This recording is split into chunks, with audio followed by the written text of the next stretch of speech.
వార్తల్లో ఉన్న important సమ్మిట్స్‌ని observe చేస్తే తాజాగా 11వ ప్రపంచ గ్రీన్ ఎకానమీ సమ్మిట్ అనేది దుబాయ్‌లో ప్రారంభం అవ్వడం జరిగింది. ఓకే. అక్టోబర్ 2వ తేదీన ఈ 11వ ప్రపంచ గ్రీన్ ఎకనామిక్ సమ్మిట్ అనేది దుబాయ్‌లో ప్రారంభం అవ్వడం జరిగింది.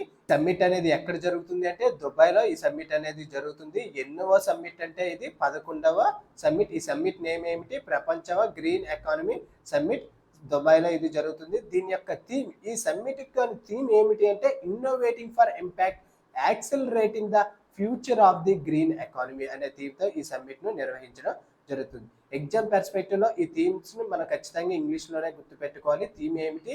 Innovating for impact, accelerating the future of the green economy అనే థీమ్‌తో ఈ ప్రపంచ గ్రీన్ ఎకానమీ సమ్మిట్ అనేది దుబాయ్‌లో ప్రారంభం అవ్వడం జరిగింది. దీనిలో టోటల్‌గా 30 కంటే ఎక్కువ దేశాల నుంచి 3000కు పైగా ప్రతినిధులు పార్టిసిపేట్ చేయడం జరుగుతుంది. ఓకే.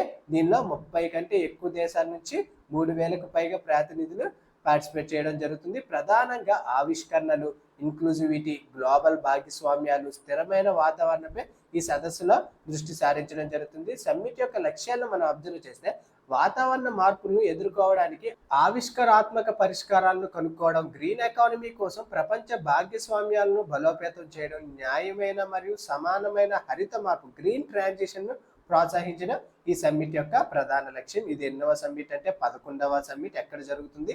దుబాయ్‌లో ఇది జరుగుతుంది. ఈ నేమ్ ఏమిటి? ప్రపంచ గ్రీన్ ఎకానమీ సమ్మిట్. ఈ సమ్మిట్ యొక్క థీమ్ ఏమిటి అంటే innovating for impact, accelerating the future of the green economy అనే థీమ్‌తో ఈ సమ్మిట్‌ను తీసుకురావడం జరిగింది.